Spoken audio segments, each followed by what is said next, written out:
അസ്സലാമലൈക്കും വറഹ്മത്തുള്ളാഹി. റസാ വ്ളോഗിന്റെ പുതിയൊരു വീഡിയോയിലേക്ക് മുൻ പ്രേക്ഷകർക്കും സ്വാഗതം. ഇന്ന് 27 രാവാണ്.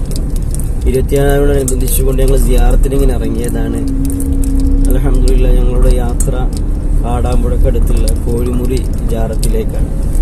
ആ പോകുന്ന വഴിയും അവിടെ ചെന്നിട്ട് ആ ഖബറും ഒക്കെ നമുക്ക് കാണാം. ഏകദേശം സമയം എത്രയായി? 2 മണി കഴിഞ്ഞില്ലേ? 2:15 ഏകദേശം.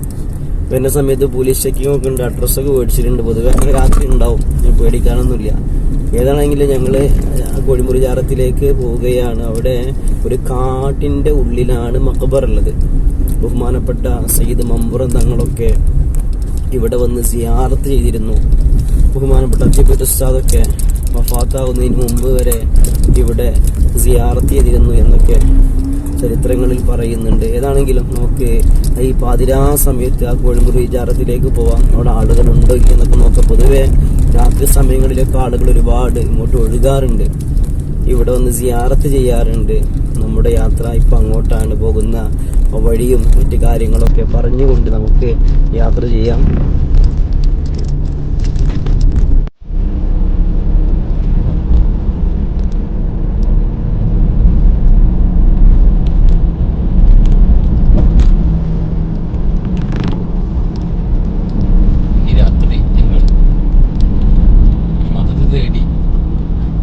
ജാറത്ത് ഇങ്ങനെ എത്തിയിട്ടുണ്ട്.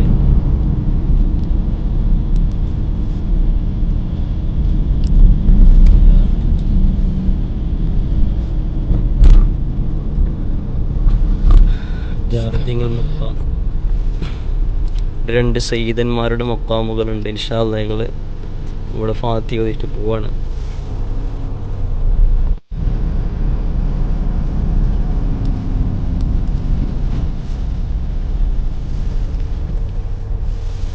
കോഴിമുറി ജാറം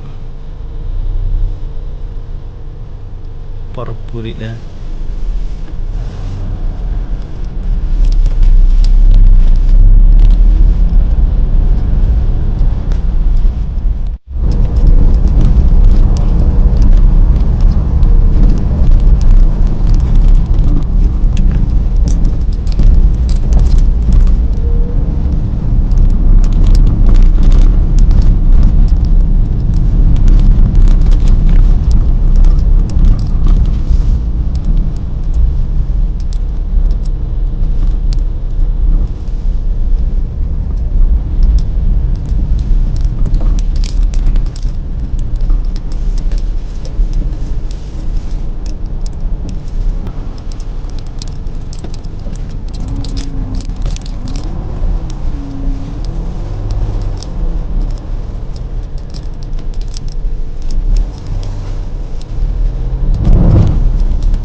കഴിക്കല് കഴിക്കല്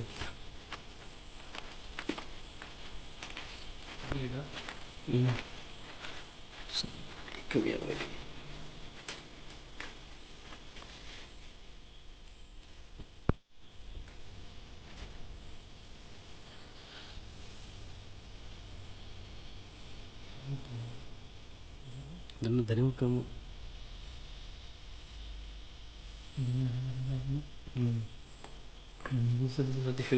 من شر حسد لا حسد. بسم الله الرحمن الرحيم. قل أعوذ برب الناس ملك الناس إله الناس من شر الوسواس الخناس الذي يوسوس في صدور الناس من الجنة والناس. അൽഹംദുലില്ലാഹ് ഞങ്ങളിവിടെ എത്തിയിട്ടുണ്ട്. ഇവിടെ രാത്രി സമയത്ത് കഴിഞ്ഞ കാലഘട്ടത്തിലൊക്കെ വന്നപ്പോൾ, കഴിഞ്ഞ ഒരു 4-5 മാസം മുന്നൊക്കെ വന്നപ്പോൾ ഇവിടെ രാത്രി ഓപ്പൺ ആയിരുന്നു. ഇപ്പം എന്താണെന്നറിയില്ല. ഇവിടെ എഴുതി വെച്ചിട്ടുണ്ട് രാത്രികാല മക്കാം സിയാറത്ത് നിരോധിച്ചിട്ടുണ്ട്. രാവിലെ 7 to വൈകിട്ട് 6 മണി വരെ മാത്രമുള്ള ഇങ്ങോട്ടുള്ള പ്രവേശനം. ഇപ്പോൾ കഴിഞ്ഞ വീഡിയോയിലൊക്കെ രാത്രി സമയത്ത് ഇവിടെ വന്ന വീഡിയോയും ആളുകൾ കൂടി നിൽക്കുന്ന വീഡിയോ ഒക്കെ നമ്മൾ ഷൂട്ട് ചെയ്തിരുന്നു. ഇനി ഈ രാത്രി സമയത്ത് ആരും ഇങ്ങോട്ട് വരാൻ നിൽക്കണ്ട, പോലീസിന്റെ അറിയിപ്പാണ്. പകൽ സമയത്ത് വന്ന് സിയാറത്ത് ചെയ്യുക. രാത്രി സമയത്ത് ഒറ്റക്കൊക്കെ വരാനുള്ള ഒരു സാഹചര്യം ഉണ്ടായിരുന്നു. ചില വിളക്കുകളൊക്കെ ഇവിടെ കത്തിച്ചിരുന്നു. അപ്പം അങ്ങനത്തെ സംവിധാനമൊന്നുമില്ല. അപ്പം ഞങ്ങൾ 3 ആളുണ്ട്, അതുകൊണ്ട് പ്രശ്നമൊന്നുമില്ല. ഒരു കാട്ടിലൂടെ ഇങ്ങനെ നടന്നു വരാണ്ട്. ഇപ്പോൾ ഇവിടെ ബിൽഡിങ് കാര്യങ്ങളൊക്കെ വരുന്നുണ്ട്. ഏതാണെങ്കിലും ബഹുമാനപ്പെട്ട മഹാനവറുകൾ ഇവിടെ ഒരുപാട് ആളുകൾ എത്തിപ്പറ്റു. ഉസ്താദ് മമ്പുറത്തിൽ നിന്ന് ഇതുവരെ നടന്ന് കൊണ്ടുവന്ന് സിയാറത്ത് ചെയ്തിരുന്നു എന്ന് ചരിത്രങ്ങളിൽ പറയുന്നുണ്ട്. അപ്പോൾ ചില്ലറൊരു മഹാനല്ല, ഒരു 400-500 വർഷം മുമ്പ് ജീവിച്ച് വഫാത്തായ ഒരു മഹാന്റെ ഖബറാണ് ഇവിടെ ഉള്ളത്. ഒരുപാട് ആളുകൾ ഇങ്ങോട്ട് വരാറുണ്ട്. എല്ലാ മാസവും കുത്തുബിയത്തൊക്കെ ഓരോ വിഭാഗം ആളുകൾ ഇവിടെ നടത്താറുണ്ട്. ഇൻഷാ അല്ലാഹ് കഴിയുന്ന ആളുകളൊക്കെ ഈ ഭാഗത്ത് വന്നിട്ട് മഹാനെ സന്ദർശിച്ചു കഴിഞ്ഞാൽ നല്ല വിശ്വാസപരമായിട്ട് തന്നെ അൽഹംദുലില്ലാഹ് സമീപിച്ച് പ്രയാസങ്ങളൊക്കെ പറയുമ്പോൾ മഹാന്റെ ഒരു നോട്ടം നമ്മുടെ ജീവിതത്തിൽ ഉണ്ടാകും, ഉറപ്പാണ്. അള്ളാഹു ഈ മഹാന്റെ പൊരുത്തമൊക്കെ നമുക്ക് നൽകി അനുഗ്രഹിക്കുമാറാകട്ടെ. 27-ാം രാവിന്റെ അന്നാണ് ഞങ്ങൾ പാതിരാ സമയത്ത് ഇവിടെ വന്നിട്ടുള്ളത്. ഒരുപാട് ആളുകൾ ദുആ കൊണ്ട് വസിയത്ത് അറിയിച്ചിട്ടുണ്ട്. എല്ലാവർക്കും വേണ്ടി പ്രത്യേകം ദുആ ഇരുന്നിട്ടുണ്ട്. നമ്മുടെ MET എന്ന് പറയുന്ന സ്ഥാപനത്തിലേക്ക് അരിച്ചാക്ക് സംഭാവന നൽകിയവർ, നോമ്പുതുറ സംഭാവന നൽകിയവർ, അങ്ങനെ ഒരുപാട് ആളുകളുണ്ട്. എന്തെങ്കിലുമൊക്കെ ഉണ്ട് വിഷയം പറയുമ്പോൾ ഏറ്റെടുക്കുന്ന പ്രിയപ്പെട്ട കുടുംബങ്ങൾ എല്ലാവർക്കും അല്ലാഹു ഖൈർ നൽകട്ടെ. ആമീൻ. മറ്റൊരു വീഡിയോയുമായി വീണ്ടും കാണാം. അസ്സലാമു അലൈക്കും വറഹ്മത്തുള്ളാഹി.